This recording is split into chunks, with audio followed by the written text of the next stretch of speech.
I would like to invite Dr. Naader to lay out the vision and the context and the purposes and the goals of this International Symposium on Consciousness and its Applications, on the fundamental role of consciousness in solving the world's problems. Dr. Naader will address us on these points. He will provide a direction to this conference. And I should say these conferences, these symposia of this week, are in a sense an introduction and a primer to a continuing series of conferences, which will even be larger in scope and in audience, with great distinguished experts from all over the world, connecting from all over the world, to take place later this summer and throughout the fall on what we will see is a vitally important topic for the very future of humankind and human civilization.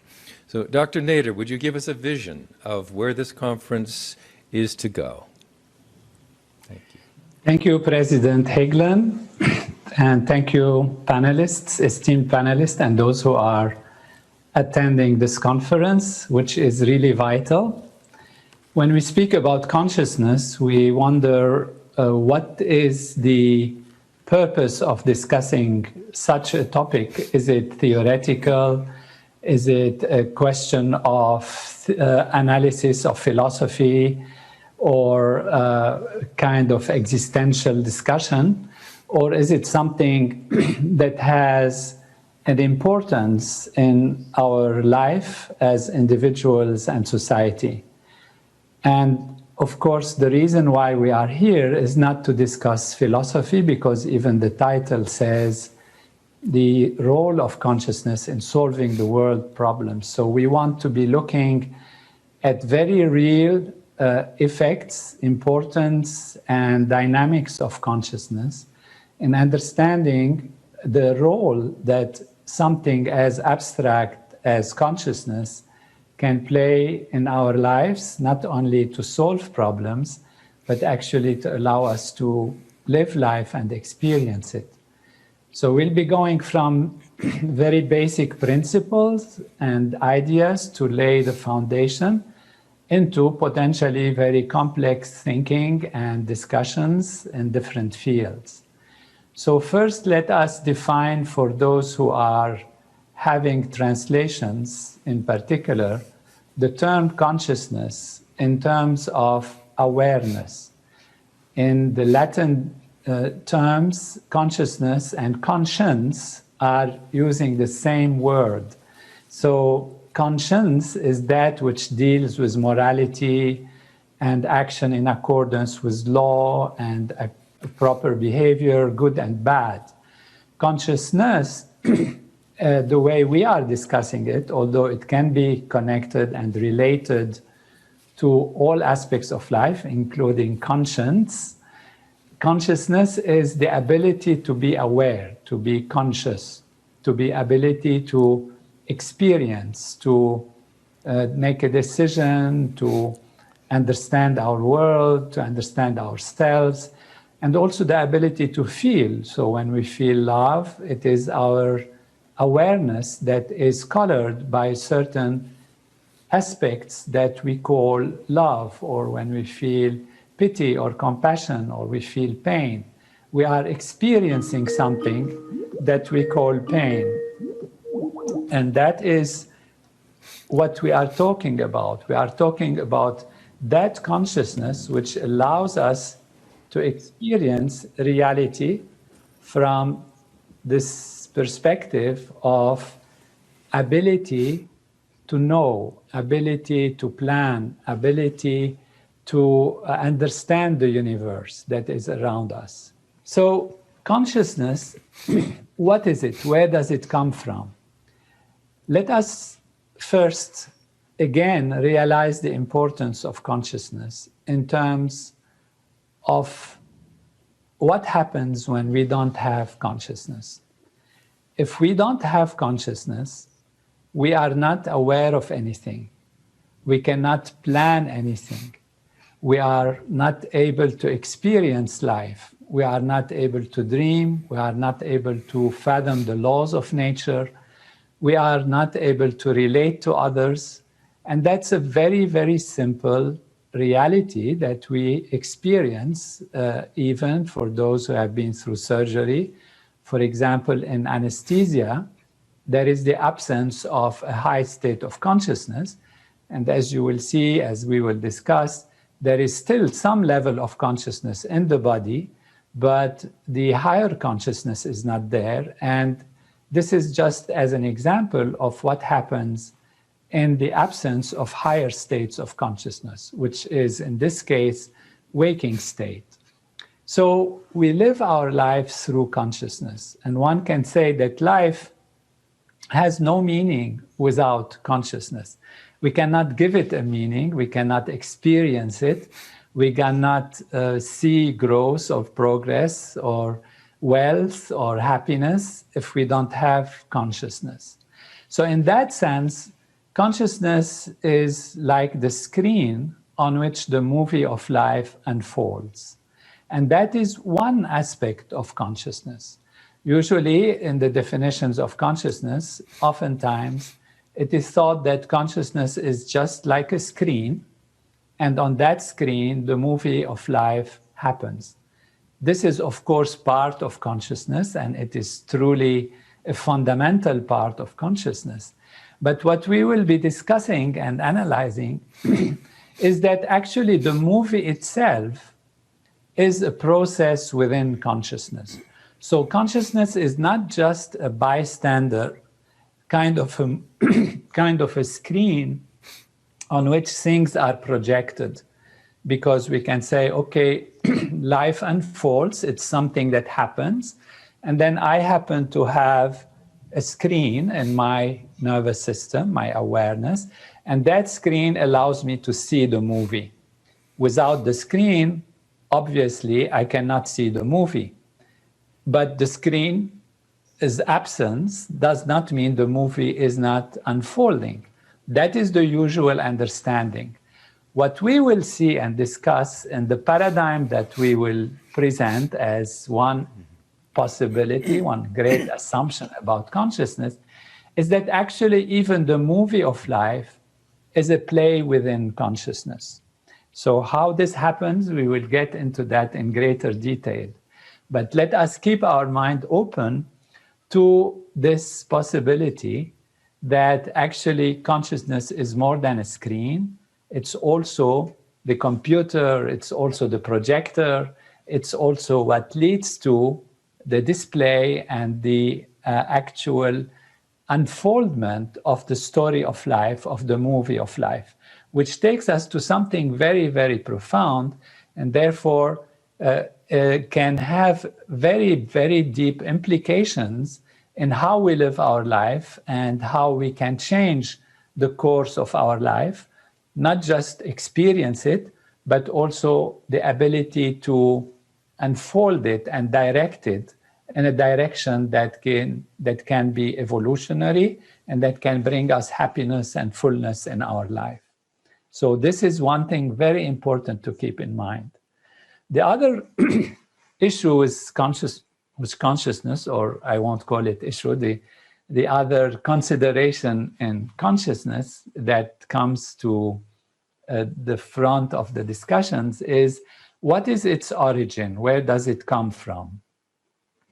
In the early 17th century, Descartes defined its Cartesian view that we have a reality which is mental, and we have a reality which is physical, material. So the body and the mind. And consciousness is being considered as part of the mind, and as if the body was something different. So there are two realities. And this is what people usually address or think of as the dualistic perspective.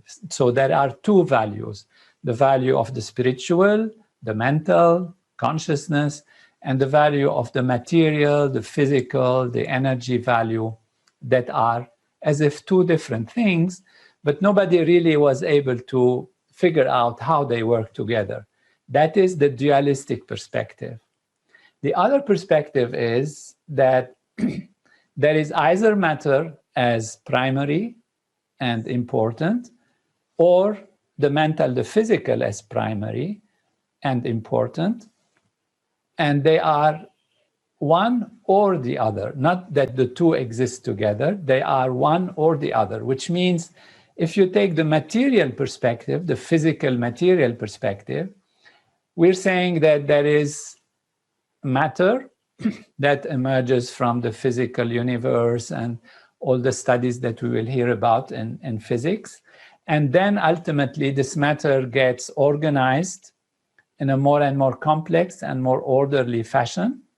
And as it gets more and more evolving and organized, it leads to a nervous system, such as in the human beings.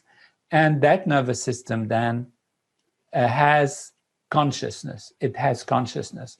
This is what we call the emergent quality or the emergent aspect of what consciousness is. It's something that is assumed not to exist in matter as such, but that it actually, through evolution and complexification and orderliness, somehow consciousness arises. And therefore, then we get consciousness in the higher evolution of the species, of humans, etc. And this has been, after the focus on the material, on the physical value, has been concepts that have been held very strongly by scientists and philosophers also. And that led to many conclusions, important conclusions, some of which include the fact that maybe only humans have consciousness. And actually there was that very definite understanding and belief that it's only humans who have consciousness, that animals, for example, don't have consciousness, let alone, of course, plants and mineral life that are kind of course, from this perspective, have no consciousness whatsoever. And so that leads to a relationship with the environment, a relationship with life, a relationship with nature that is based on this, again, kind of hierarchy of importance in which, of course, the higher, more evolved nervous system that has consciousness is precious and important, whereas the other aspects of life that are animal and plant life and even mineral, earth and all of that are lesser importance, and they are all just to the service of the higher consciousness in individuals. So this is one kind of monistic perspective, which means there is only energy and matter and material valve that lead to ultimately an emergent quality, which is consciousness. Now, the other aspect of this monistic, if you like, which is one value rather than dualistic, is the idea that actually consciousness is all there is, and consciousness is primary, and consciousness is what actually becomes or appears as matter. The problem with this vision is that how is it possible? How is it possible that something that is abstract, that is not physical, that is not material, can actually appear as matter? And the usual solutions that are given to this kind of what is called panpsychism is that everything else is an illusion. It means you're living in an illusionary reality, and that the physical actually doesn't exist at all. It's just all an imagination. And you are in like a movie, which is not real. It's like you're in a dream. And in that dream, you are experiencing things, but they are not real. They are not there. And therefore, of course, this panpsychic theory has been rejected by most scientists in that sense, because there is no explanation of how this can lead to the experiences that we have. That is another thing that we want to discuss, and that will be the elaboration of how actually it's possible that the reality of monistic panpsychic reality of consciousness not just being primary but being the only thing can itself appear as our universe and allow us to experience the tables, the stars, the planets, the flowers, the people, and their lives and their emotions and their feelings in very specific level. Before we get to that, I want to raise another problem of great discussion in the field of consciousness, and that is whether consciousness is primary or whether the material value is primary or not. The scientists who believed in the physical, material, evolution, and emergent quality, they have been trying to explain how is it possible, if we take the material perspective, the physical perspective, how is it possible that this emergent quality happens? And how is it possible that we can experience things? And one philosopher, David Chalmers, has coined something that has become very much used in the discussions on consciousness, and that is what he called the easy problem and the hard problem of consciousness. He says that, of course, we have a nervous system, and if we experience realities through our nervous system, and the proof is if you damage the nervous system, your ability to experience changes, so therefore it's the nervous system that creates the experience and allows the experience to happen. You're damaging your screen, and then you can't see the movie, or you can see only a poor quality of movie. So then, based on this logic that everything comes mainly from the physical, from the material, then how does it happen? Now, there is an easy problem, and how does it happen? The easy problem is to say, for example, the light comes through the retina sends the message through an electrical impulse and through synapses and neurotransmitters to a certain part in the thalamus, and then it goes to the back of the brain, the occipital lobe, and then it gets dissected there, it gets connected to other parts of the nervous system, connected to memory, connected to all the previous experiences, and then this is how we can say, I see the flower, because we can trace the dynamics of what happens from the point of light hitting the retina of the eye all the way to what happens in the nervous system, which neurotransmitters are being involved, how they connect together to create that experience of the flower, or to project, if you like, that part of the movie, which is a flower, that image, on that screen of consciousness. That is called the easy problem, because one day we are going to be able, according to what we predict, to discover what happens in those dynamics. This easy problem is by itself extremely, extremely difficult. We are very far yet from fully understanding it, but science is making step-and-step headways towards it. The problem of how do we actually experience awareness of the object on a subjective level, on a personal subjective level, and know that we are experiencing a flower, know that we are having experience of something that has meaning, that has dimension, that has history, that has feelings, that brings us emotions, or that causes us whatever, either joy or, in other cases, experience of pain, experience of the redness of the red, etc. This is what they call qualia, or individual experiences that are beyond the actual mechanics of the transmission of the connectedness and the dynamics of how the nervous system reacts to a sensory experience. And therefore, until today, even though there are theories about quantum mechanical changes that can happen, and maybe that's what's being experienced as consciousness, until today, we don't have even the slightest hint about how this new reality happens. And that is why it is called the hard problem of consciousness.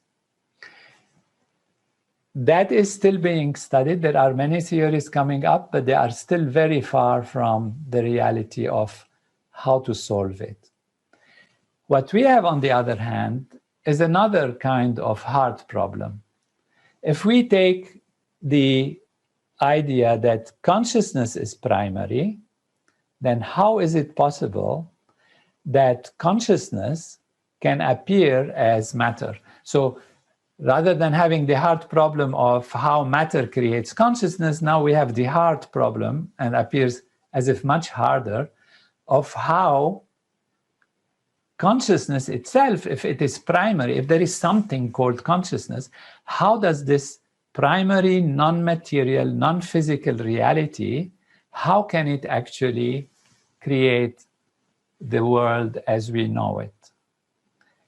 And for this, we have to have something which is very important to realize, and we have to set it up from the beginning of our seminar, and that is that our perception of reality is what it is, our perception of reality based on the instrument that we have, which is our nervous system, and which limits the capacity to see the full reality. Until now, this has never been questioned. We have many examples of how our sensory apparatus can cheat on us. For example, we use the example, if the sun goes up in the east and goes in the west, and we depend on our sensory apparatus, we say the sun is rising in the east and moving in the sky and then going to the west, and the earth is flat and it doesn't move. And so for millennia and centuries, this is the belief, because that is what our senses tell us. But then we realize there is a different reality, that as we look at it from a different perspective, then we have a different understanding, and we find that the earth rotates around its axis, creating the movement, apparent movement of the sun around the earth for the day and the night, and also the seasons.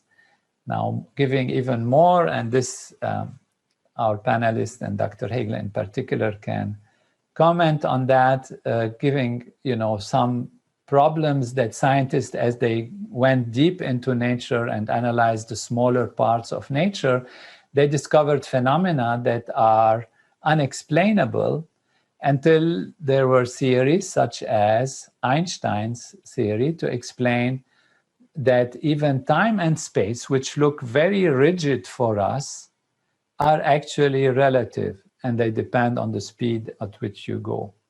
Now, this kind of discussion we might have, we'll see if our great moderator, President Hegel, will want to discuss these as we go along, but the hard and fast reality of particles, of objects being separate from each other, and being just solid entities as we see them, and the distances between them and the time that goes between them that we see on a classical level in a certain way, they fall apart and they are not sustainable when we go to a different layer and level of nature. Now, this is just to tell us that our assumptions about reality depends on our perception and sometimes our preconceived ideas, and how our nervous system has been able to fathom the realities of life. That is going to be a very important aspect in the ability to understand how from one consciousness manifesting itself in its ability to be conscious, and this is where we come to this very important point of our paradigm, and that is we're going to say there is a paradigm of consciousness not only being primary, but being everything, and that consciousness is non-material, yet its nature is to be conscious. And as its nature is to be conscious, we find now kind of two different values. The value of pure consciousness, which is just something that is unbounded, infinite, not within the context of speed or time or limitations of space, and therefore it transcends, it goes beyond all these considerations. It is infinite, yet it is a point at the same time.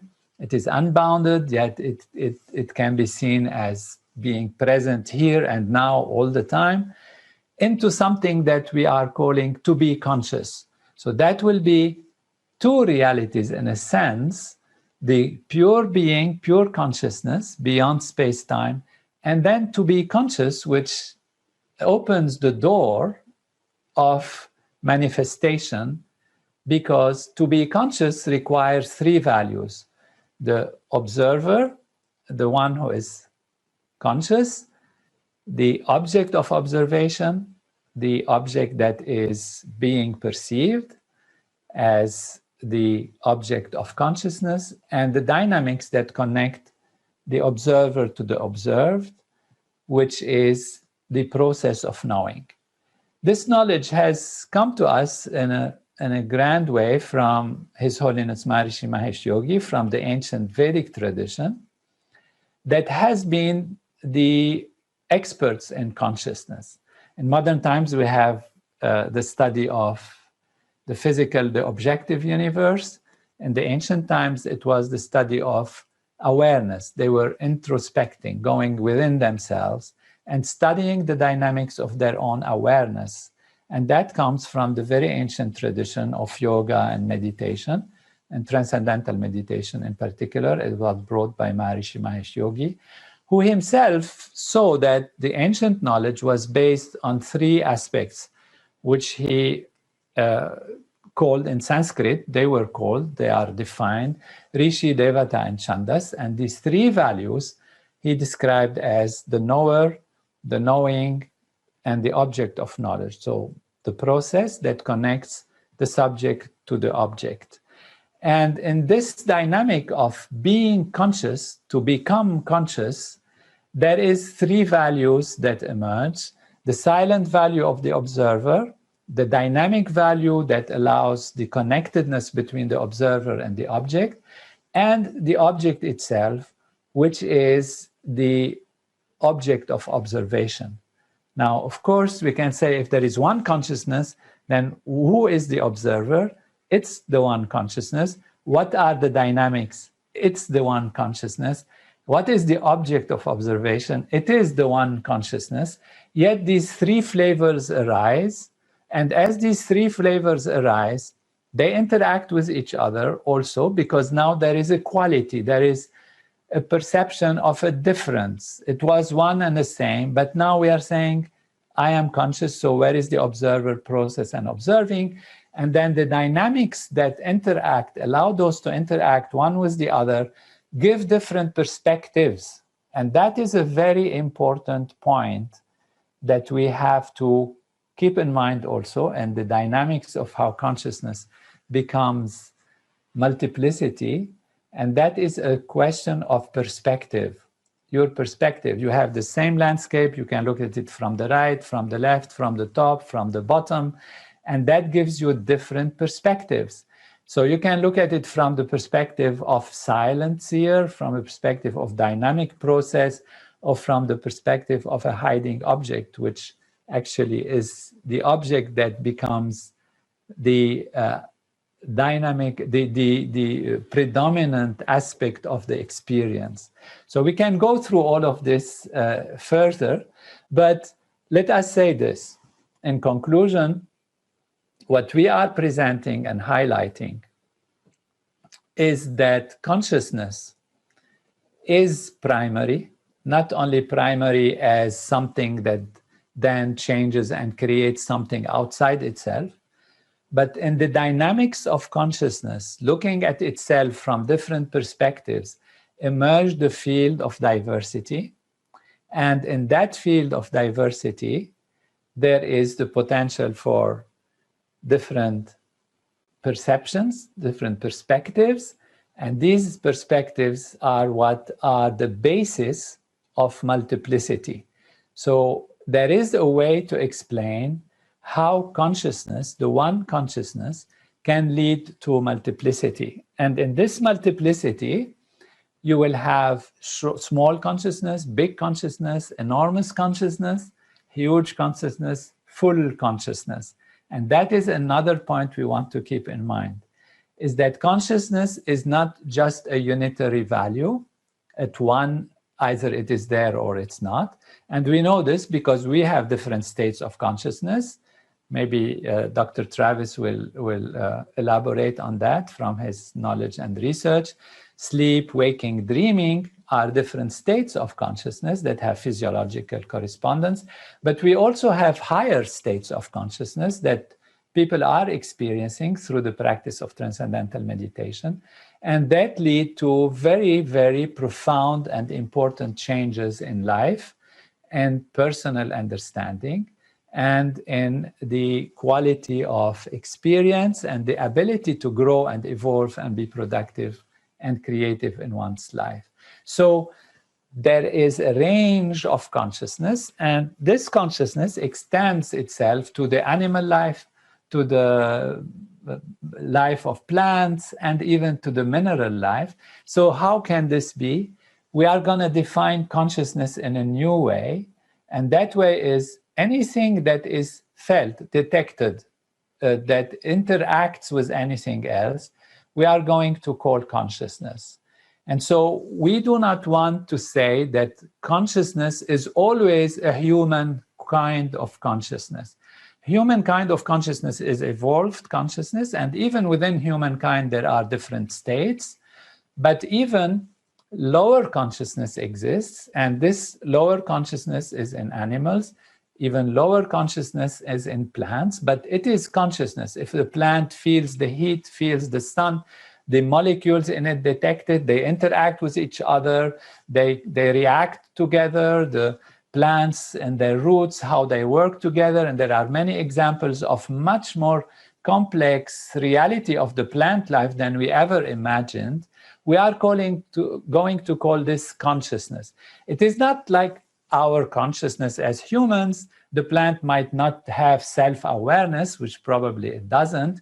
The plant might not feel pain. The plant might not feel different things that we feel, yet it feels certain things, and whatever it feels, we're going to say this is a lower consciousness. In the mineral life, even feeling gravity, we're saying feeling gravity or responding to gravity is going to be considered as part of a very elementary, very small amount of consciousness. So we're not saying that when the stone falls to the ground under the force of gravity, it is afraid what's going to happen to me, I'm going to break myself, I'm going to be hurting. It has absolutely no awareness of this kind whatsoever, yet just the fact that it responds to gravity, we're going to call this a tiny little, very elementary, basic level of consciousness. So we are expanding consciousness from a human consciousness, higher states of consciousness, to lower states of consciousness and tiny states of consciousness. And that has relevance to how we deal with our life, how we deal with our environment, and how we can manage the individual consciousness and what we will be calling the collective consciousness, and the importance of this for our own personal life and for the life of our societies, with very, very specific research that has been done on transcendental meditation and the advanced techniques and other programs from Vedic science that show the importance of consciousness in all these areas and its importance in solving the problems of life. President Hegland, I took a long time. I promise it will be the last time I do that. But the subject is wide, and I wanted to put a logic that is a little bit more complete than just saying things that will leave the listeners wondering what is going on. But thank you for your patience. Oh,